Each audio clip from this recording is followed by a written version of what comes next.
My wife, myself, and my daughter live in our two-bedroom home. My wife has lived in the property a year before I moved in and has never come across any paranormal activities until I moved in. There have been 3 incidents of a shadowy silhouette in our bedroom in the dark. My wife thought it was me leaning across our bed at night, but I fell asleep downstairs. I thought my wife was peeking through the doorway, pulling faces at me while I said, "Stop being silly and come to bed, you donut." My wife was in the bathroom brushing her teeth. We both saw a silhouette peeking through the doorway. There have been several incidents of things being knocked over which shouldn't have fallen over. The things were firmly placed down. One time, my daughter was pushed off the toilet, and another time, I woke up with scratches on my back. My wife is very into this kind of thing, but is concerned. She's burnt sage in the house and has had her very religious grandmother bless the house with holy water. We're still having incidents. My wife is generally scared and wants to move house immediately. If it helps, this house was built in 1901 and was part of a mining community. Any tips or pointers as to what to do would be great.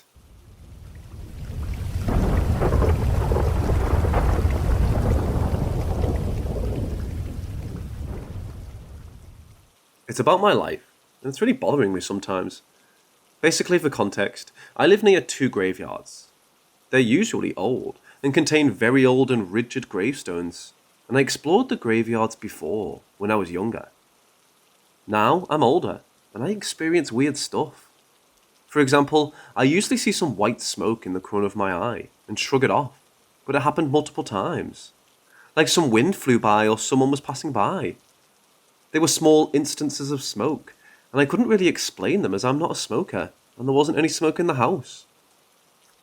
I usually laugh it off and say something under the lines of, "Oh, spooky ghost, haha," or something really silly. It looked small, and like someone was heading towards a direction.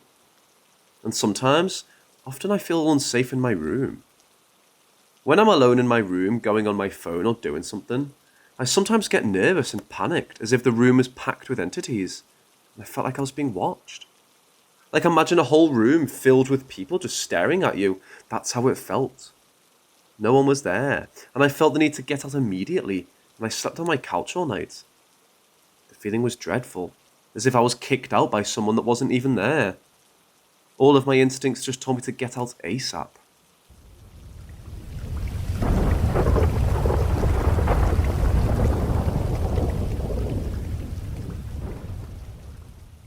This happened a couple of weeks ago. I've told some of my friends, and every time I say it out loud, it just makes less and less sense to me. While it's not particularly horrifying, it was certainly something else. Tell me what you think of this. To start, my name is Adam. A good buddy of mine, Bailey, invited me to go to this Christian camp. Now, I'm not very religious, but I like camping, and I like him and his family, so I said I'd go. It was a beautiful place, but way different than what I was expecting. Usually when you camp, you kind of keep to yourselves and set up a tent on the ground somewhere. However, here, it was like a whole community of people with trailers, tents, cabins, etc. There were daily activities and events. Everyone knew each other. It was like a family reunion where I didn't know anyone. Very different from how I normally camp, but I will say, I had a great time and felt very welcomed. I met lots of people, made a few pals, and learned a little more about Christianity. Anyway, 2 of the people I met were named Emily and Mike. They were a few years older, but that didn't really matter. Great people who love to party, and that's just dandy with me. I like to have some fun myself. I want to say it was like day 4 of my stay there, and it was around midnight. Everyone was going to bed, but the 4 of us stayed around the fire and had a few drinks. For those wondering, yes, drinking was definitely against the camp rules, but whatever, we were having fun. Mike then asks us if we wanted to go for a bit of a walk. Feeling good and not yet tired, we all said sure and off we went. Mike and I were both barefoot because why not? It's nice to feel the earth under your feet, and it didn't slow us down much, so we rolled with it for the stroll. We weren't just going to take a walk around the grounds though. We wanted to go across the road and take the trail for a little hike, so we did just that. Bailey and Emily led the way with the lantern, and Mike and I followed right behind, drinks in hand. After a couple stopped to chat and take a quick rest, we continued on our journey. We were probably about 2 kilometers away from the camp when Mike and I suddenly realized Bailey and Emily had marched right on ahead, leaving the two of us behind. It didn't seem to make much sense though, because they were right in front of us the whole time. It was like they triple timed their walking. We didn't think anything of it. We also weren't too worried because Mike had basically grown up at this place. He's been going there for the last 30 years or so and knows the trails very well. We had some moonlight, and it's not like our eyes didn't work, so we just decided to take our time, chill out, and enjoy the beauty of the night.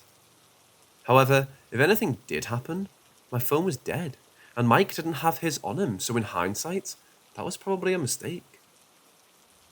We stopped for a few minutes so Mike could have a smoke, and we chatted about some deeper topics, or at least it felt deep. Mike and I were really bonding, and it seemed like we could have kept our conversation going for hours. But out of nowhere, we heard this sort of screaming sound, probably around 50 meters away. Now, we're in the woods of Canada. Lots of things make strange noises. We're trying to figure out what it could be. Mike said cougar, I said fox. It screamed again, and we still couldn't quite determine which one of the two, if either, it could be.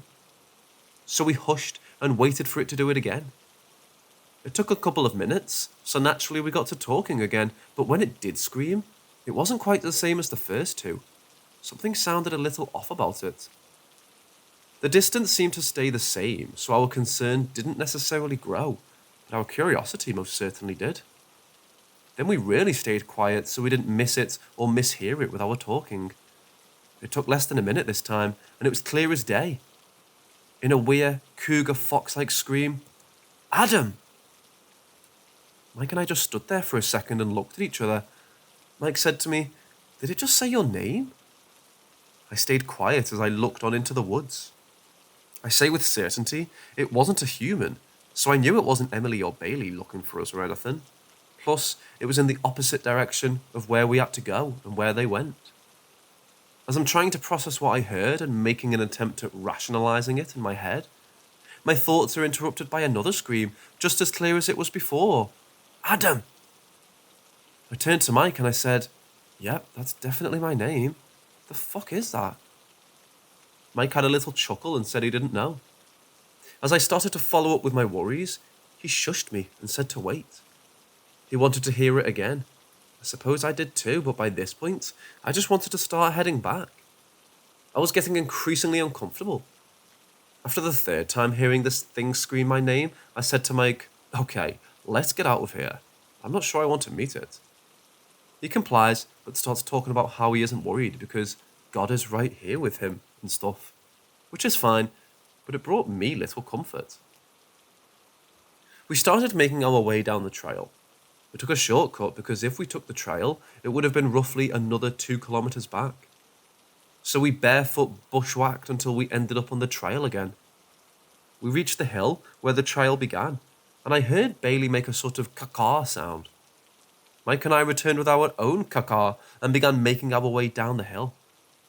We had a laugh about how instead of calling our names, he's making crow noises at the base of the trail. When we got to the bottom, Bailey had informed us that we'd been missing for about an hour and a half, and that he and Emily, along with Mike's wife, were getting pretty worried. Mike and I were blown away. We could have sworn it was no more than a half hour or so. Maybe the time thing was just the drinks, but I swear on everything I care about that something was screaming my name, something Mike or I couldn't identify. We went back up the following night, just to the top of the hill, but we got nothing. No screams, hardly any noise at all really, which in itself is uncomfortable for a forest. It was just an unnerving experience, and I'd be cool if it never happened again.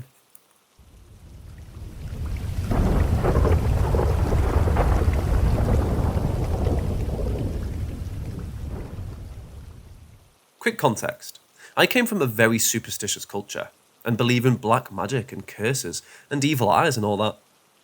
I've heard so many stories, but this is the first time I've personally encountered anything remotely creepy or off. I was staying at my aunt's house. It was the last leg of a month-long escapade, and I was looking forward to staying with family and not bouncing from hotel room to hotel room. I was sharing a room with my sisters, and all night, I felt like someone was in the room walking around. I'm not a great sleeper in general, so I thought it was me. The next day, everyone went out, and I decided to stay home and get some rest. I kept feeling like someone was watching me, and the air just felt really heavy and negative. Again, I chalked it up to the lack of sleep and travel. As the week went on, I couldn't be in the room alone. I was so scared of being in the room by myself, day or night. Suffice to say, I didn't get much rest. When we left, I asked my sisters, and they said they felt creeped out too. My sister randomly called my aunt one day and mentioned it. Our aunt told us that someone had cast black magic on the family, so much so that my nephew would wake up screaming in the middle of the night like clockwork. We were on the first floor, and he was on the second, but the house was big and wouldn't hear it. They eventually got the house cleansed and blessed, and my nephew is okay now, but I still absolutely refuse to go back. Those were some evil vibes, like pure hatred. We never found out who did it.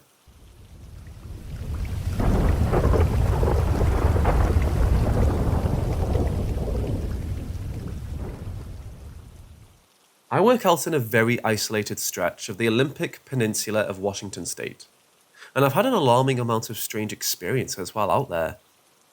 The basic things that happen are humans screaming far away in the woods. It's a really dense rainforest with no trails. Hearing high-pitched voices say one or two words like thank you and again.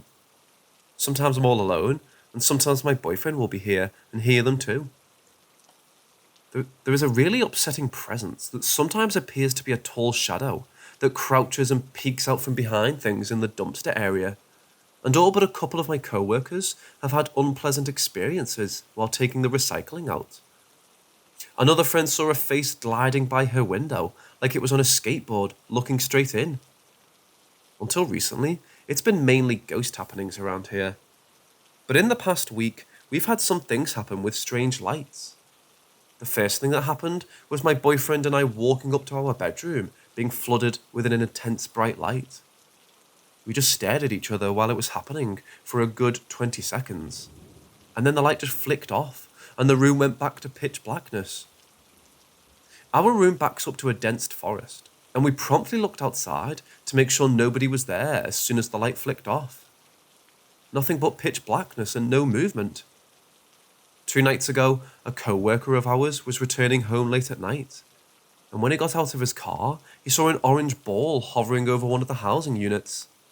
It did a couple of loops and popped out of sight at about the same time as he started feeling scared.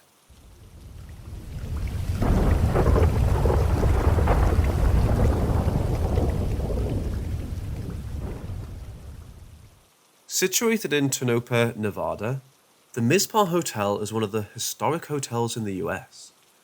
The Mizpah and the close-by Belvedere building shared the record of the tallest construction in Nevada till 1927. The resort became named after the Mizpah mine. The hotel became a hotspot of celebrities and rich investors for the duration of the silver boom in Tonopah, and it turned into one of the first luxury hotels in the state. This hotel now stands as a haunting blend of the new and old.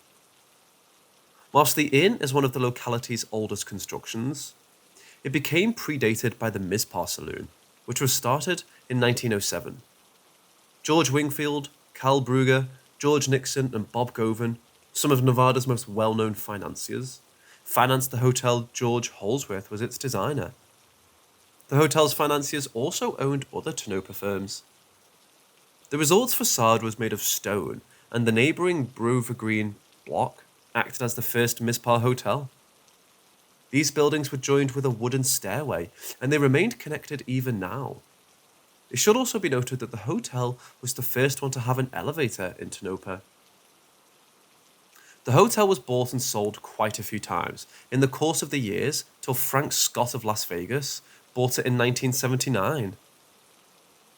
He renovated the structure and encompassed modern luxuries in it without disturbing its original antiquity. The renovation was valued at $4 million and took almost 3 years to complete. The hotel was closed in 1999, and it remained shuttered until it was purchased by its new owner. In early 2011, Fred and Nancy Klein bought the hotel and renovated and reopened the construction in August 2011. Since then, the hotel hosts guests from all over Nevada visiting the region, ghost hunters trying to feel the eeriness of the Clown Motel, Tonopah Cemetery, and the Mizpah Hotel itself. One of the well-known and dark memories to pop out of the Mizpah Hotel is that of a theft that went wrong. In line with the tale, two miners utilized the underground network of old mining shafts under the hotel to dig through its floor and empty its vault. Later, the bodies of the miners were observed inside the tunnel beneath the resort. However, the cash they robbed was gone. It seemed they were double-crossed by an unknown assailant who murdered them and took the loot. Some claim the miners remain inside the basements underneath the resort. Visitors have claimed to experience paranormal events all through the construction. This includes rooms, hallways, and even the elevator. They've claimed to sight apparitions, hear voices, and even sight objects shifting on their very own. It's stated that a couple of children haunt the third floor. This playful duo can frequently be heard playing and laughing inside the hallway. An unknown soldier lingers on the fourth floor, and it's said that he died within the hotel, and lamentably, no one knew his identity. Perhaps the most known phantom that the hotel hosts stays on the fifth floor, specifically within room 504, which is claimed to be the most haunted room of the hotel.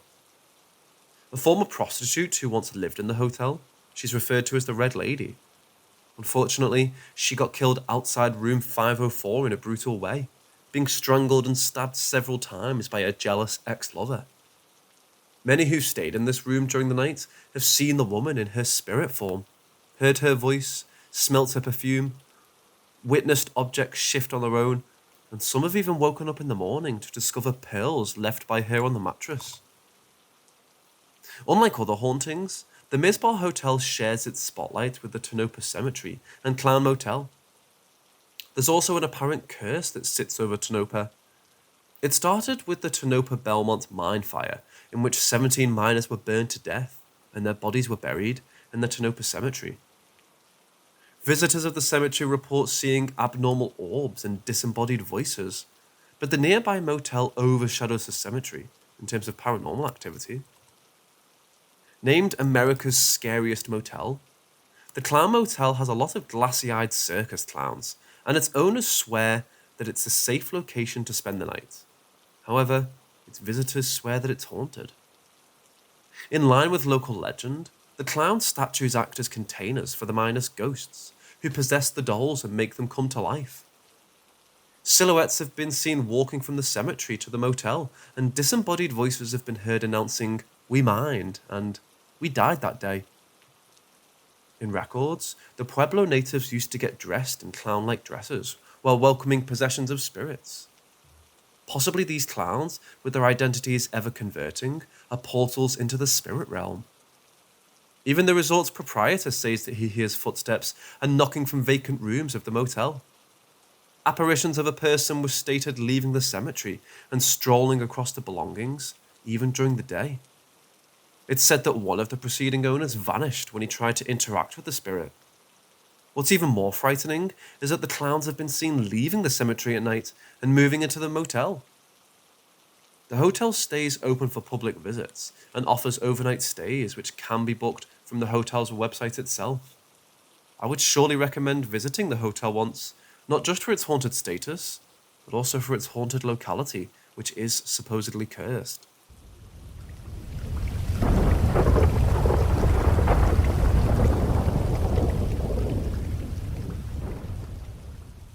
In 1840, Sarah Lockwood Pardee was born to wealthy carriage manufacturer Leonard Pardee and his wife Sarah Burns in New Haven, Connecticut.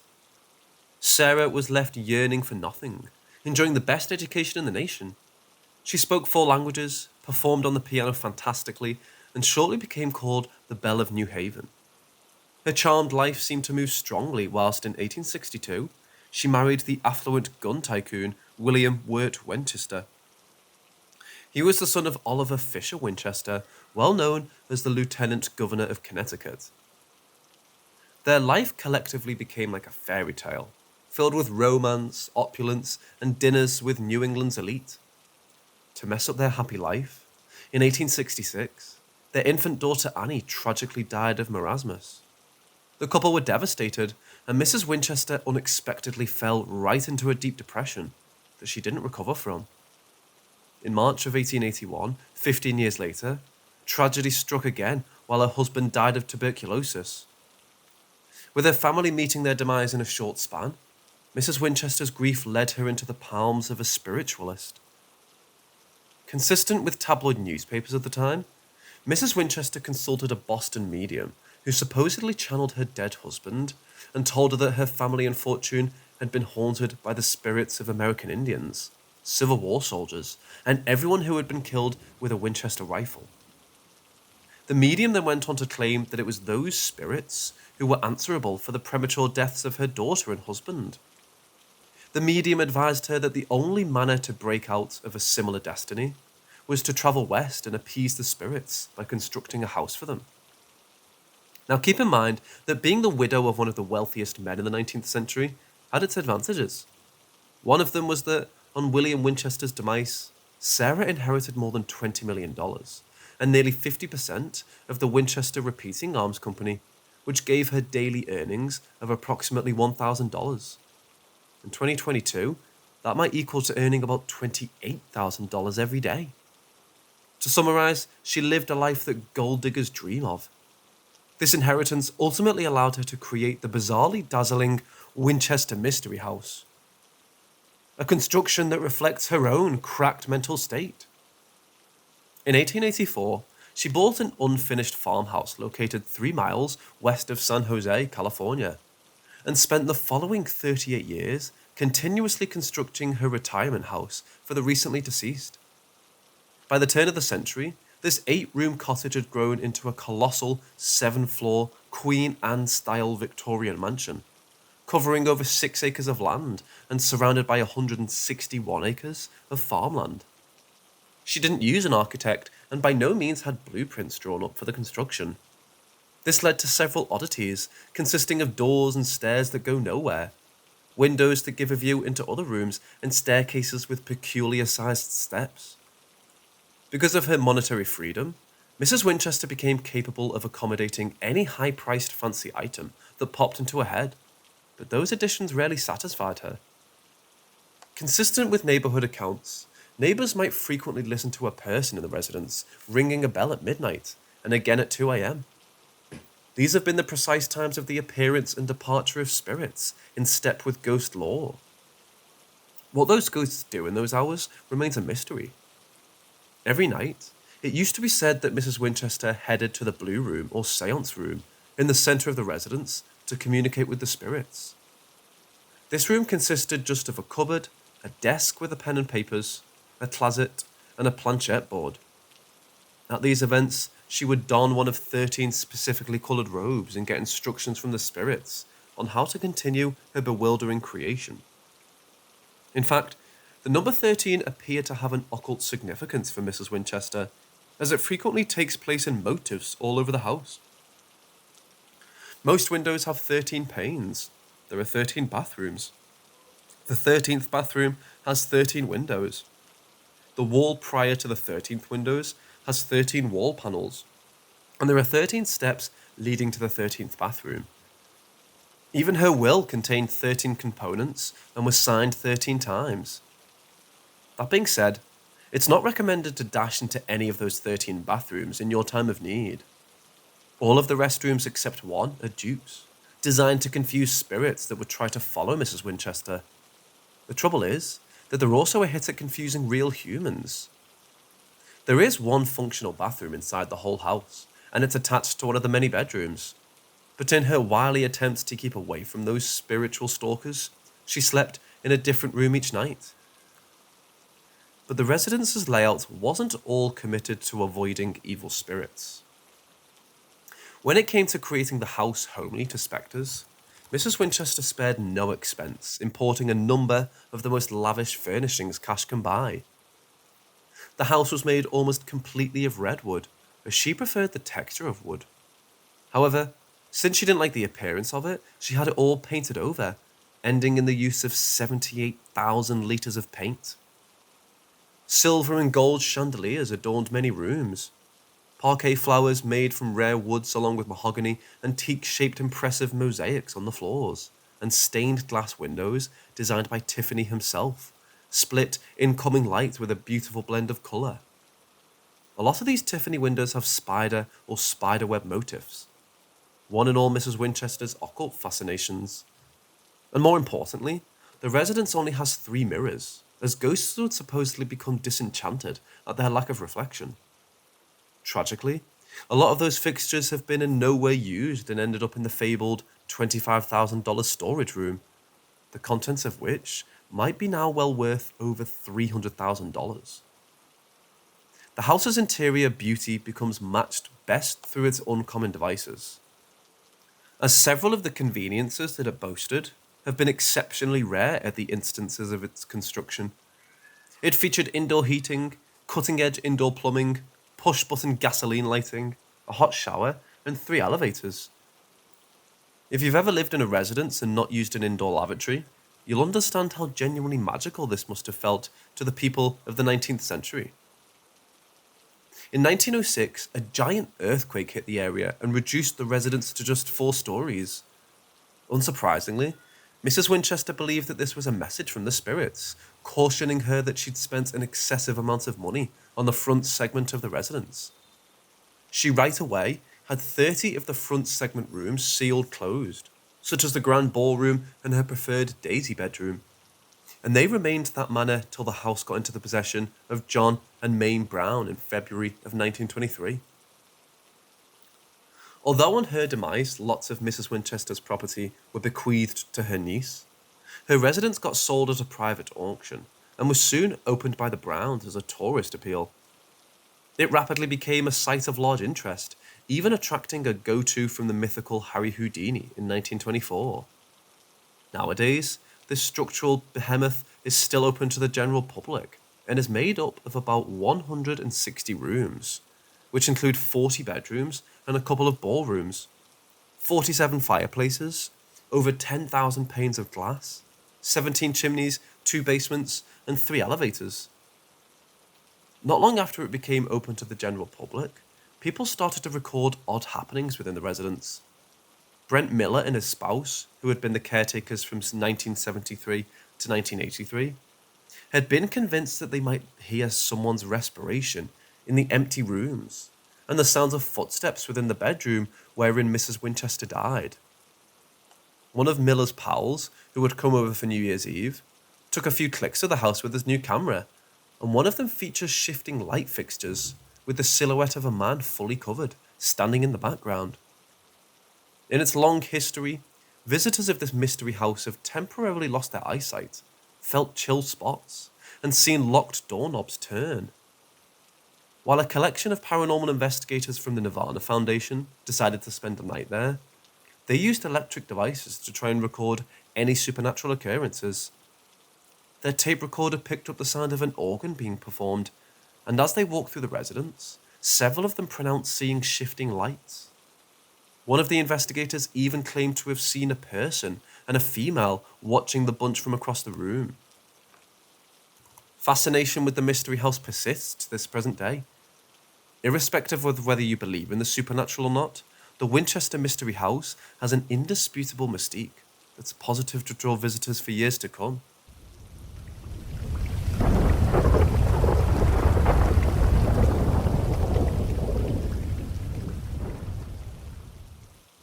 If you happen to walk through the suburb of Denver, you would surely stumble upon an innocent-looking brick house named the Peabody Whitehead Mansion, encompassed by rusty wired fences.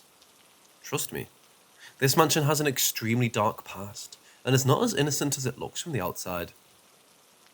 The Peabody Whitehead Mansion was constructed in 1889 to house Dr. William Whitehead. He moved from New York, where he served as a wartime surgeon during the course of the Crimean War.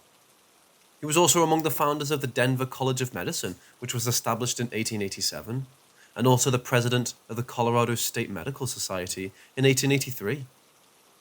Because of his profession and reputation, he made a lot of money, which he used to construct the mansion of his dreams. A few years after moving into the house, Whitehead met his demise inside the mansion in 1902. After his death, Governor James Peabody, an extremely aggressive and adamant man, made the mansion his home, thus giving it the name Peabody Whitehead Mansion. The mansion was later abandoned before being bought by a new owner who renovated it into a bar and restaurant. It served its new purpose during the 1960s and 70s. During the mansion's renovation, two construction workers allegedly abducted a young girl and raped her until she died. It's said that they buried the poor girl's lifeless body in the basement of the mansion itself, before laying a new foundation. Apart from this tragic death, the walls of this mansion have seen the death of many, along with a reported suicide. Dr. William Whitehead, the original owner of the mansion, was a wartime surgeon, and because of the war's intensity and the lack of medical knowledge during this time, despite his best efforts, he was not able to save the life of many of his patients. It's believed that the spirits of the soldiers who died under his nose followed him to the newly built mansion when he moved in. He reported being tortured by these spirits, and also said that he saw these ghosts in every place he looked. It was not just him, but also his family who got a ghostly experience, with poltergeist activity being the most common. Books flying out of the shelf, falling picture frames, wiping during the night, and glasses breaking on their own are a few of their dreadful experiences inside the mansion. Whitehead died inside the mansion itself in a few years, and it's said that his spirit still haunts the mansion. The paranormal activity seemed to reduce after Whitehead's death, but after its conversion into a restaurant and bar, it peaked rapidly. The property's second owner, Governor Peabody, was an extremely adamant man who made sure he got what he wanted. It seems like he was almost adamant about staying inside the mansion even after his death. During the restaurant phase of the mansion, workers reported glassing falling all by themselves to the ground, being thrown on the walls, and mysteriously breaking when they were still on the bar top. Also, a chandelier, which was completely disconnected from electricity, was seen flickering sporadically without any source of power. Paranormal investigators believe that at least 12 different phantoms haunt the mansion. A spirit named Elise, who died inside the building, is said to haunt the second floor of the mansion, and a waitress who killed herself inside the basement is said to still haunt the basement of the mansion. Some claim to have seen the phantom of an old man near the women's bathroom on the first floor. It's believed that he haunts the complete floor, with the bathroom being the paranormal hotspot. Visitors have claimed to sense a strong smell of cherry-scented pipe in this space.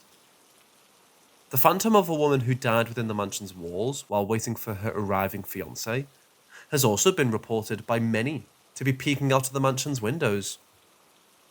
Visitors have reported books flying off the shelves, objects being thrown around, constant wailing during the nights, eerie sounds of infants crying, ringing of disconnected bells and phones, mysterious scratches and bruises, and many other paranormal events within the house. With a metal gate that blocks the public from getting too close, this dreaded mansion now lies abandoned.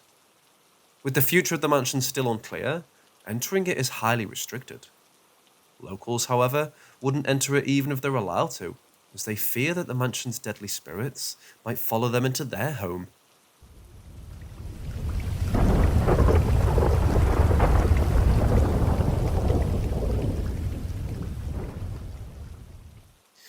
In a historical town known for past witch trials, sits a colonial mansion named Turner Ingersoll Mansion, but it's better known as the House of the Seven Gables. The house was brought into the spotlight by Nathaniel Hawthorne's 1851 novel named The House of the Seven Gables. Because of the town's dark history of killing witches, it's got a plethora of haunted buildings, with the House of the Seven Gables being the pinnacle. The original section of the mansion was constructed in 1668 for Captain John Turner. It proceeded to be in the hands of his family for 3 generations, until John Turner III. Facing the Salem harbour, the house had 2 rooms, 2.5 stories, a front porch, and a huge central chimney. His house is now in the middle of the mansion. After a few years, 2 new kitchens were added to the structure. By the year 1676, Turner added a spacious front extension with its own chimney, with a parlour on the ground floor and a large bedroom above it. The ceilings in this new wing are higher than the ceilings of the old portions of the mansion. During the first half of the 18th century, John Turner II altered the house in the new Georgian style by adding wood panelling and sash windows. Being an early example of Georgian architecture, the design of the house is still preserved. The mansion is one of the oldest timber framed in North America, and it has 17 rooms spread over 8,000 square feet, along with large cellars. After the third generation, the family lost the house in debt, and it ended up in the hands of Ingersolls, who altered it again. He removed the gables, replaced the porches, and added Georgian trim. The house was featured in a novel written by Nathan Hawthorne, which played a major role in the house getting this name and the popularity it gained. The author described the house itself as a living being in his novel. The aspect of the venerable mansion has always affected me like a human countenance. It was itself like a great human heart with a life as its own, and full of rich and sombre reminiscences. The deep projection of the section story gave the house a meditative look, that you couldn't pass it without the idea that it had a secret to keep. Author of Haunted Salem, Rosemary Ellen Guiley, once quoted that the house is a ghostly reminder of shipping fortunes made and then misplaced, a bust blamed at the curse of the witch trials of 1692. Although the employees and tour guides deny the existence of anything remotely paranormal inside the house, for many years, a lot of visitors have reported seeing multiple ghosts inside. Inside the well-known mysterious staircase, visitors have seen the spirit of a man running up and down the steps. Those who've seen him link his spectral origins to the Underground Railroad. Others document seeing a phantom boy who enjoys having fun in the attic. During the day, his little footsteps may be heard running around upstairs as he giggles and laughs. According to one historian, the attic space once functioned as a servant's quarters, so this could be the spirit of one of the servants. However, others confidently say that the little boy is Julian, the son of Nathaniel Hawthorne. The most frequently seen visible spectre on the residence is none other than Susanna Ingersoll, Nathaniel Hawthorne's cousin who fed him with the terrible memories of the Salem witch hysteria. She is an ex-owner and lived in the house during the 1800s.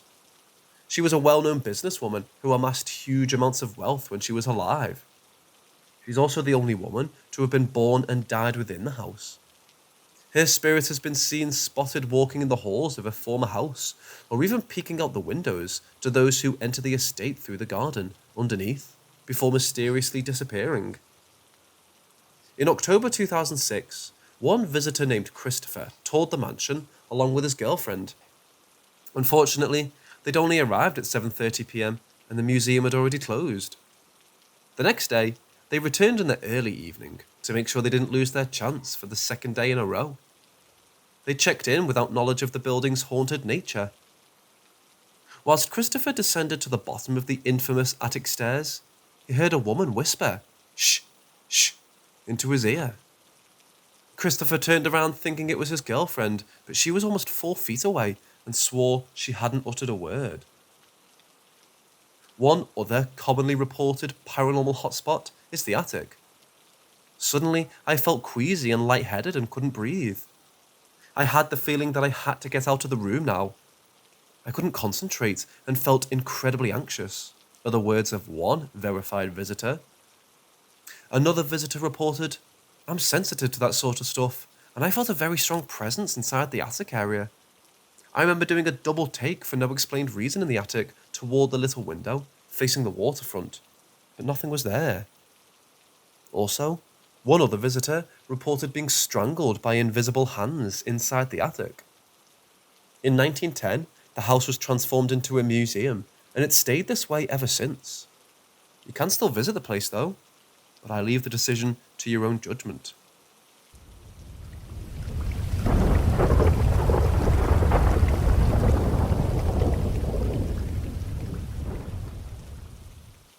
Among the top 5 biggest castle-like structures in the USA, The Ohio State Reformatory has the world's tallest steel construction, but this prison offers much more than world records in paranormal events are a top pick in its menu of offers.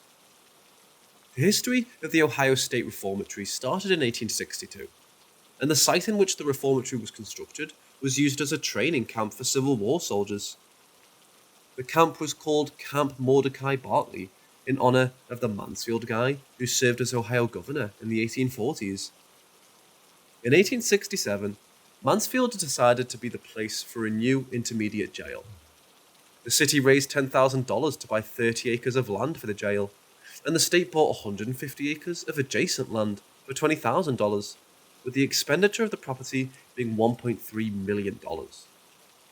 The Ohio State Reformatory was meant to be a midway factor between the Boys Industrial School in Lancaster and the state penitentiary in Columbus, and was supposed to hold young first-time offenders. Construction started out in 1886, and the property was under construction till 1910, due to troubles with funding which caused construction delays.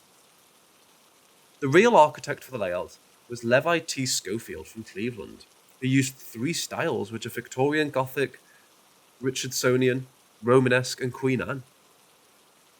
Schofield designed the jail with these particular styles to assist inmates to emerge as returned spiritual people.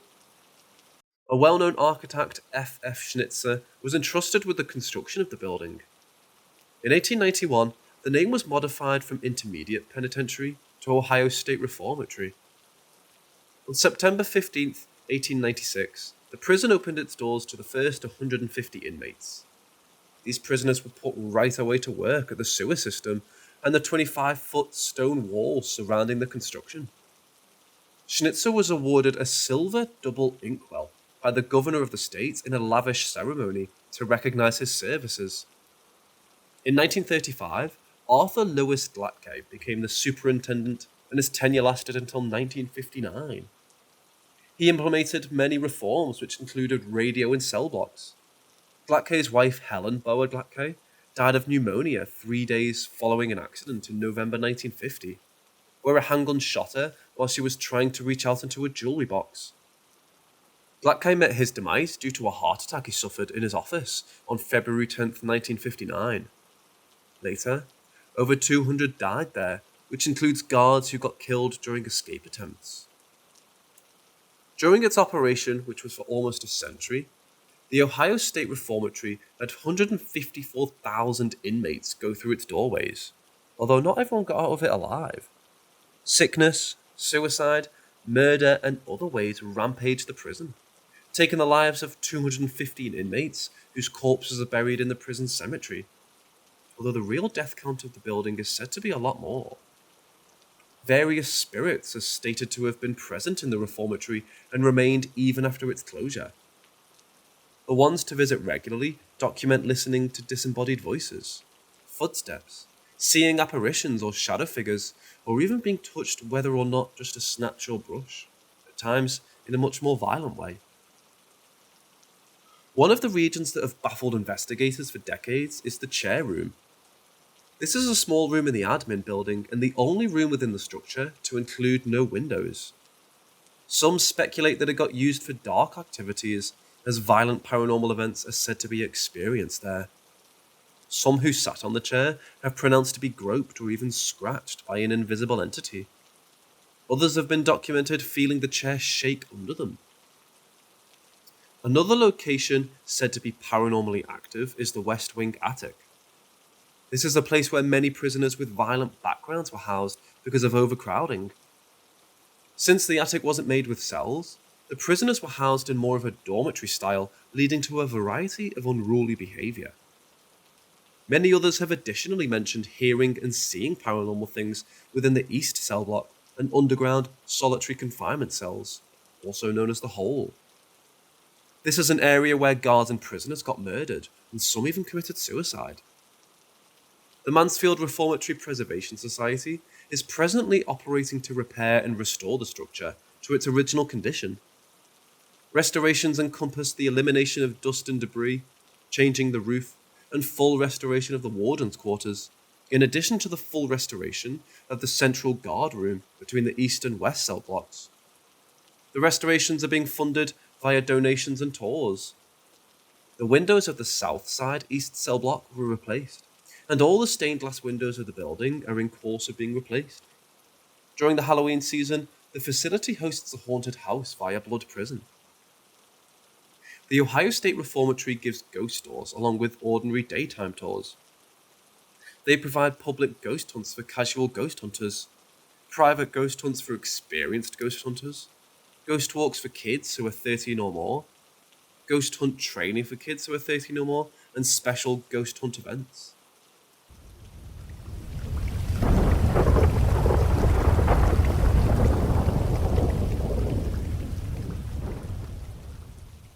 The Fairfield County Infirmary, called a poor farm, used to be a place for the less lucky ones.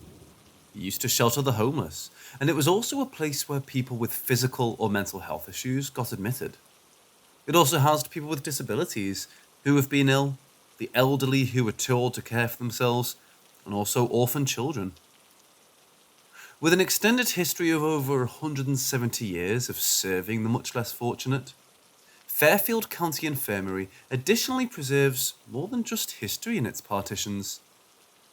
The Fairfield County Infirmary is said to be extremely paranormally active. It harbours a lot of darkish secrets, and after you know more about the infirmary, you'll quickly recognise why this brick behemoth has a haunted recognition. In 1828, township officials who were charged with overlooking the poor and unfortunate contracted the development of a wood building in the north of Lancaster, Ohio. It got filled to its maximum ability quickly, performing as a place where the impoverished, mentally sick, bodily disabled, abandoned elderly, and orphan children could have food, clothing, a roof over their head, and medical assistance. By the year 1840, the wooden building was turned into a huge brick building.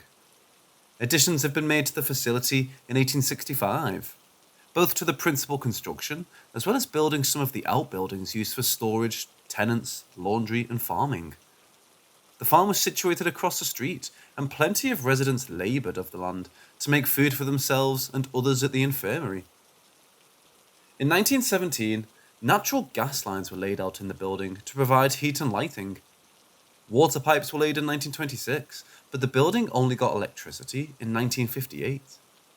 A cemetery, which stands behind the construction, is where the bodies of the mendicants and residents without family lie, and most of these graves are unmarked. In line with documentation, the number of residents in 1903 was 82, and they had been admitted for numerous reasons, which included physical and mental health issues that their families couldn't handle. There were many residents, a majority of whose lives were at the infirmary, and they mostly met their demise in the infirmary as well. While residents usually lost their lives to old age or to their health conditions, some met their demise more abruptly and tragically. One such tale involves Jane Householder, a resident aged 72, whose clothes caught fire whilst she was near a gas stove. Whilst attendants working on the infirmary smothered the fire, Miss Householder was able to survive her burns for only a short duration. Tales persist that a former superintendent used to be especially merciless to the residents of the infirmary, reportedly hitting them as they worked within the fields of the farm. Those punishments had been witnessed by others inside the community, and it was stated in an article posted in 1851 in the Lancaster Gazette. The good souls of the vicinity ended the superintendent's brutality, and the life of the infirmary's residents became better once the abuse ceased. It's also stated that the county officials would periodically visit the infirmary and have a meal with the residents. People from the community would donate Christmas gifts. Nearby musicians might play for the aged, and ice cream socials were also held at times. Still, tales of suicide and violence persisted, as too many humans with different problems residing under one roof often proved to be disastrous. The infirmary functioned until 1985, after which it was seized, with the last 16 residents being moved to nearby nursing facilities or foster houses. The infirmary became remodeled in 1986, and the county offices got moved there after establishing multiple protection measures, including the installation of fire alarms, sprinklers, and emergency lighting. Its name was then changed to Clarence E. Miller Building, and the County Health Department functioned in the building till 2013, despite the fact that the structure was completely damaged in 2011. Mix the death, trauma, and mistreatment of the former residents, and you end up with a perfect blend of a haunting. Many spirits are reported to haunt the Fairfield County Infirmary, with eerie events often occurring in the building. A lot of people trust that the former Superintendent Hummel still lingers in the building. It's believed that he might still enforce rules on the spirits on the property, overseeing them and silencing their attempts to talk with visitors. Another spirit stated to stay at the infirmary is that of Jane Householder. Her terrorizing experience could be the reason for her lingering around. Other spirits said to loaf around the infirmary is that of a young girl who has been named Susie, a spirit named Willie who is said to haunt the second and third floor, and a 9-foot tall shadow figure who remains in the attic, additionally known as the dungeon, as misbehaving citizens were regularly chained to the partitions up there. There are lots of areas in which eerie activities have been reported. However, they aren't necessarily connected to a selected spirit. The prison-like cell in which residents were frequently locked up for not following regulations is paranormally active. The attic and dungeon, the toilets, hallways, some rooms, and even the lower floors that contain the former morgue are also said to be haunted. Site visitors have recorded hearing unclear voices and slamming doors and windows, smelling lavender fragrance and objects moving on their very own, shadows, footsteps approaching when no one is around, device failure or malfunction, and unexplained banging are commonly reported occurrences in the house. The Fairfield County Infirmary is closed now, but those brave enough to visit can still visit the property.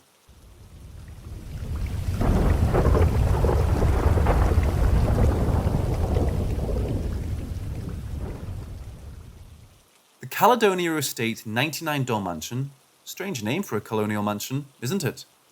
But what's stranger is its dark history. Hidden in an oil palm estate named Bryram in Nibong Tabal, Penang, this enormous construction has remained abandoned for decades. It stays covered by an overgrown plantation, securing the privacy of the property. Yet many refuse to go into or even approach this abandoned mansion for its darkish connections to the supernatural realm. During the late 1800s, Ramsden, a wealthy man from England, along with his family, decided to move to Malaysia in his pursuit of becoming a successful businessman.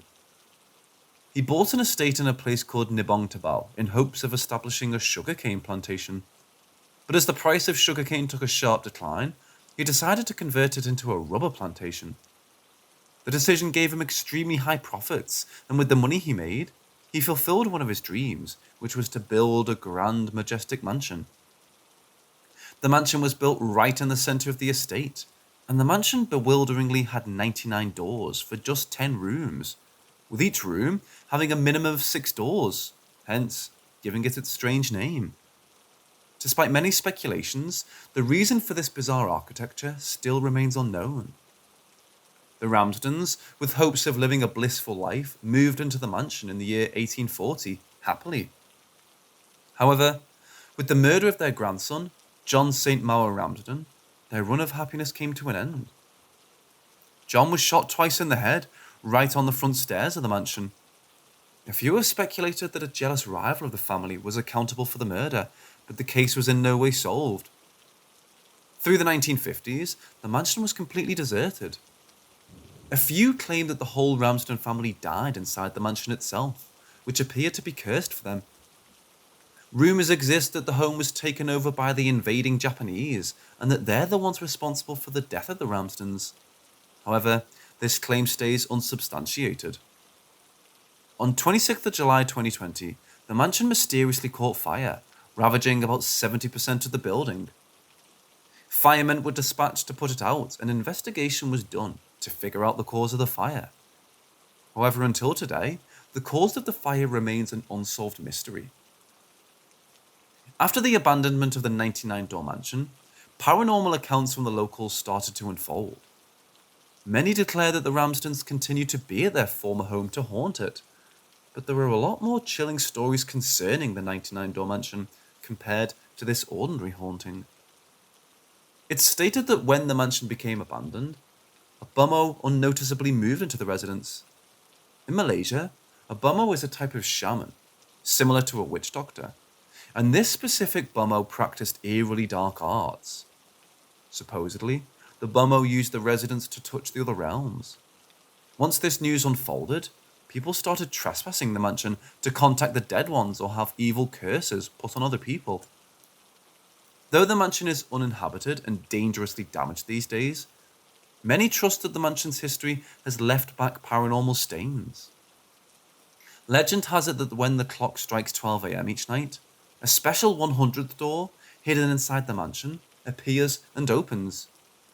This acts as a portal to the realm of the dead and allegedly lets evil spirits enter our realm as they please. Those darkish spirits are cursed and have been described as having soulless black eyes. Some of the supernatural events reportedly experienced within the residence include the sounds of ritual drums being played across the mansion, being scratched by invisible entities, growls, screams, and even possessions. The sound of heavy footsteps on the empty staircases has also been reported. In recent years, many have sought to turn the Caledonia House into a heritage site.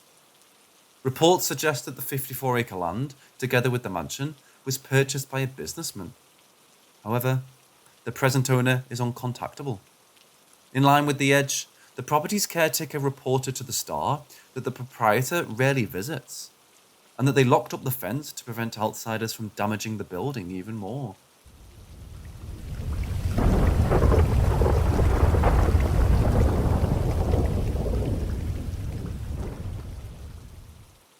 All of us would have felt unlucky at some point in our life. But what if you weren't actually unlucky, but under the control of a demon? The protagonist in this story was so unlucky that he was taken into the clutches of a demon who made sure he felt like he was the epitome of unlucky. Amar, a man from Chennai, is the protagonist of this story. He celebrated his 26th birthday all alone this year, in fact. He had celebrated his birthdays all alone for as long as he could remember. He has no friends, and when asked why, he says, "I do not want people to die because of me." He had never lasted as an employee in a company for more than a year. Very unprofessional, right? No, it wasn't because of being unprofessional. Despite being among the top performers in the company, he would always be kicked out. Amar, despite being a Muslim from birth, followed Christianity avidly. This was because of the way he was raised by his father. Amar's father always told him, "Amar, we call God by different names and group ourselves into different religions, but the Almighty always remains the same. Follow the religion you like, but do not forget there's only one God." He was very fond of his father, but he too passed away. In truth, everyone that Amar had gotten close to had left him, and almost all of them had died in an obscure way. Despite being so ungifted, Amar had one extremely valuable gift, which was the ability to effortlessly astral project. He was petrified during his first projection, which happened when he was just 6 years old, but he says that the fright slowly turned into ecstasy. Event 1. Demise of his father. Despite being born and brought up in a conventional Islamic family, Amar's dad was a man who identified him as a liberal. He was a pro bike racer and owned a garage where he tuned and serviced bikes. He fell in love with Amar's mother during his early teens and eloped with her as soon as they reached legal age. He was not blessed enough to live long enough with the love of his life, as she died while delivering Amar to this world. He saw Amar as the only reason for him to live, and never agreed to marry another woman. Amar, however, had a love-hate relationship with him. He wasn't much attached to his father until his father's retirement. By the time of his father's retirement, he had grown mature enough to grow a close bond with his father. But now, he feels if he hadn't established that bond, the poor man wouldn't have died. The year was 2014, and Amar had already begun to distance himself from others, as he had a strong feeling that he was the cause of the death of his close ones. He was on winter vacation and had no one else to accompany him except his dad. Being a sucker for motorcycles, the time he spent with his dad became the time he would relish forever. As they got closer, his dad started to feel giddy sporadically and fell down unconscious. When he was taken to a doctor for consultation, it was found that he had all of a sudden developed a tumour in his head. The doctors said that the tumour cannot be removed as his father was too old to recover. They informed Amar that he would be lucky if his father lived on to celebrate his next birthday. Amar saw his father suffer every day as he gradually became bedridden. He felt nothing but helplessness when his father suffered a tragic demise in just a month after all the ordeals he had been through. Event 2. The death of his first crush. Amar was adamant about not having any friends during his college days, but his hormones got the better of him when he saw a girl named Mira for the first time, and he developed an unexplainable admiration for her. He confessed his admiration for her and asked her for a date. The girl also seemed to have an interest in him and agreed to go on a date. Things seemed to go fine during the date, and he felt that they were quite a match. Once they were done, he dropped her at home and they exchanged numbers. The next morning, he went to his college excitedly, only to not find her in college. He tried reaching out to her phone multiple times, but she didn't seem to pick up. While trying to ring her again, he heard his principal speak on the announcement speaker. He was startled when he heard, "One of our students named Mira committed suicide yesterday night. We got the information just now. Let us pray for her soul to rest in peace." He says even the cops were not able to figure out the motivating factor of her suicide. Cause of his ill luck. Despite many failed attempts, Amar was not able to figure out the cause of his bad luck until the day he saw his dad's closet burn all on its own. He could only save a diary from the flames, and the rest of his dad's belongings were burnt to ashes. The diary looked like his father's diary, and it dated back to his birth year. He was surprised to know that his father had a habit of writing diaries. Despite knowing it was ill-mannered to sneak into someone else's diary, he proceeded to read it as he was overcome by curiosity. Amar, after reading the diary, got to know what a demon was cast upon his mother by his grandfather. The spell was apparently so powerful that despite many attempts his father was not able to remove the spell. From his father's words, Amar got to know that his father strongly believed that his wife's death was caused by that demon, and he also thought that the demon left his family after her death. But little did he know that it attached itself to his son. Amar feels that he got his psychic powers from this demon and still refuses to establish a bond with others for their own good.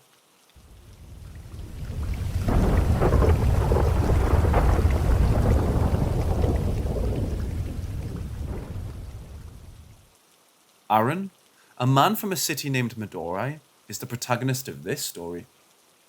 The year was 1999, when Aaron built his first house. He had grown immensely in his journey from working in a tea stall to becoming a landlord. His new house had 2 floors. He resided on the first floor and rented the second floor. The second floor had 3 houses with a shared washroom. After a grand housewarming, Aaron rented 2 of the 3 houses to 2 different families. The third house was a little bit smaller than the second one, so we wanted to rent it to a bachelor. Soon after the housewarming, a bachelor named Mayandi came to the house, asking Aaron to rent it to him. The person looked odd, which raised suspicion in Aaron's mind, but he rented him the house after the person told him that he was a Shivite. After a week or 2, the other tenants started to complain about a weird sound coming from Mayandi's portion at night. Aaron did not pay much attention to this and asked Mayandi to reduce the noise as it disturbed the other tenants. He later noticed that many unknown men were visiting Mayandi's portion during the nights, and the weird sounds that the other tenants complained of were ritual chants made by these people. He called Mayandi and inquired about the things happening in his portion during the nights. The latter said that those strangers were his friends, and they were praying to Lord Shiva during the night. Aaron could clearly sense that he was lying and told him, "Say the truth, or vacate my house." Mayandi told him that he was not a Shivite, but a black magician.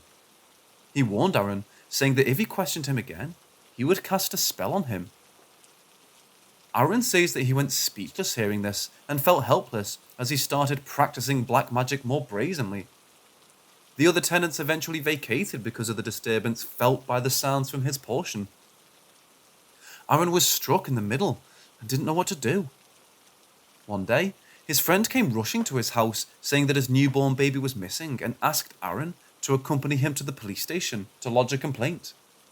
His friend stood still after stepping out of Aaron's house, looking at a piece of blanket. "This is the blanket my baby was wrapped in when it went missing," he told Aaron, pointing at the blanket. Upon hearing this, Aaron rushed into Mayandi's portion and broke into the house. When he entered, he saw a baby in Mayandi's lap who had a knife in his hands. He snatched the baby after a tough battle and gave the baby to his friend.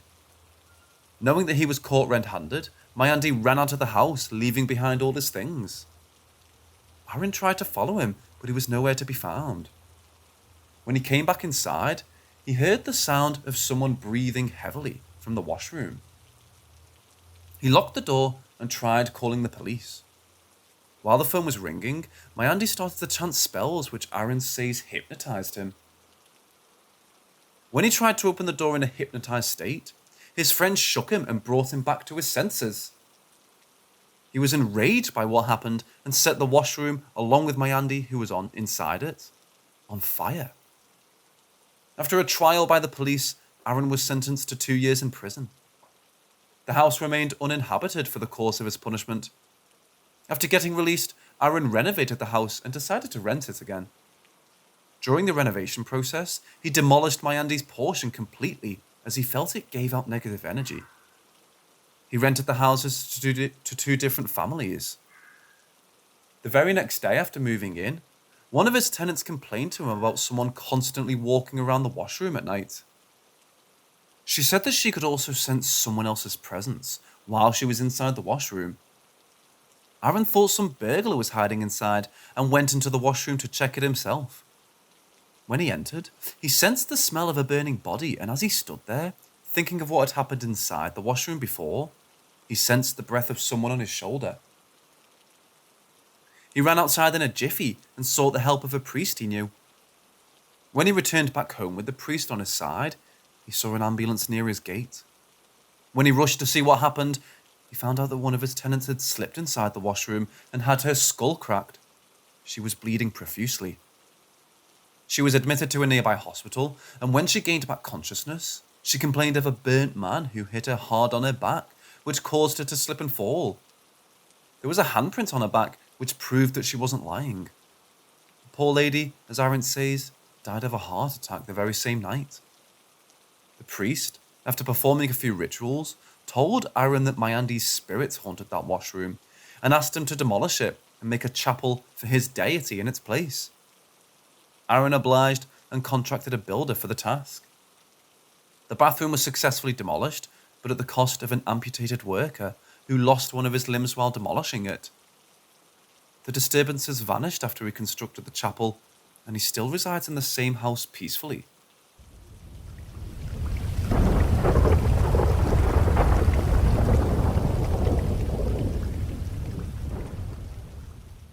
The story I'm about to tell is shared with me by a friend of mine. I'll be writing the story from his point of view. We were in search of a new house as my father's retirement balances were settled by the company he was working for. After checking out quite a few houses, we stumbled upon a property that was being sold for a quarter of its worth. The house had enough room for all 9 of us, but it was surrounded by nothing but forest for a 5-kilometer radius. The owner of that house said that he was being disturbed by something unworldly in that house and was selling it only because of that. My family, being firm non-believers of the paranormal, decided to purchase this house, as we were getting a property whose worth was 3 times the amount that we were paying for it.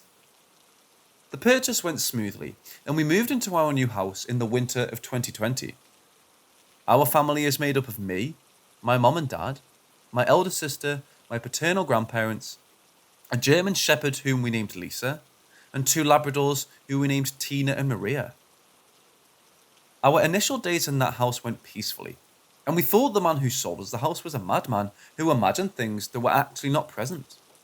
But little did we know, he was right. My family had to leave for the neighbouring city for my uncle's wedding, and I wasn't able to join them as my board exams were nearing and I had no time to waste. I was left alone in the house along with our dogs. I shut the house door after waving them goodbye and went back to my room to continue studying. While entering my room, I saw a man standing in the hallway in my peripheral, and when I turned to see who it was, I saw no one. I paid less attention to it and continued studying. The clock struck 8 p.m, and it was time to feed our dogs. I went to the kitchen using the light of my mobile phone flashlight as there was a power failure. When I brought Lisa her food, I saw her stare into the empty hallway, empty-eyed. I flashed the torchlight into the hallway to see what was frightening her, and I saw no one again. I petted her and sat with her until she calmed down. The Labradors, who were just 6 months old then, were already asleep, and I had to wake them up to feed them. Maria stopped eating and started barking in the hallway all of a sudden. I was confused by the behaviour of my dogs and decided to stay with them for a while, as they were visibly scared.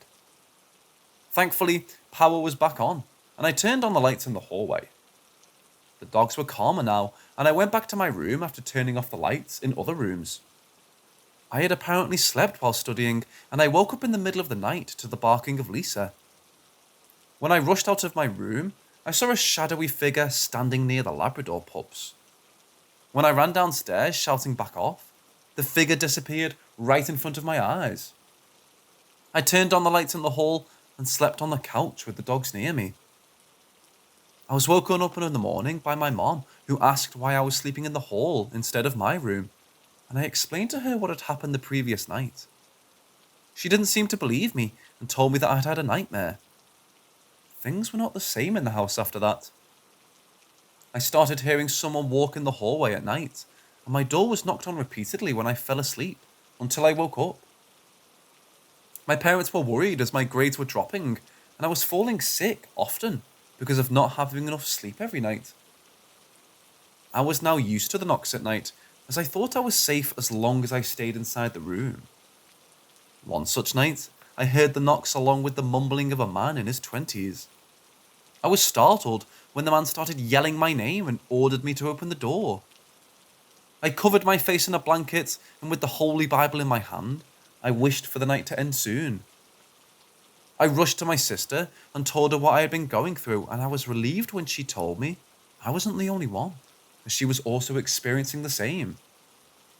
The hallway was always colder than the rest of the house, and we were not able to figure out why or how it was happening.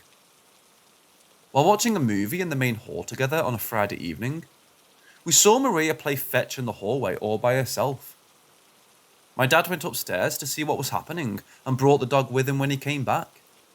He was pale and didn't tell us what he saw, despite us asking him multiple times. Later that night, all of us were woken up by a screaming Maria, and when we rushed to the hall to see why she was screaming, we saw her being carried and thrown from one corner by a shadow. The shadow disappeared when we turned on the lights, but the poor dog had already died. My dad now told me what he had seen earlier. He saw Maria catch a ball that came out of the darker side of the hallway, and when he turned on the lights, he saw no one. We went to a local priest the next day and told him about the issues in the house. He suggested we perform exorcism rituals in the house, which proved to be of no use. Despite many attempts, we were not able to drive that entity out. Now we live in the same house with fear, and none of us step out of our rooms during the night.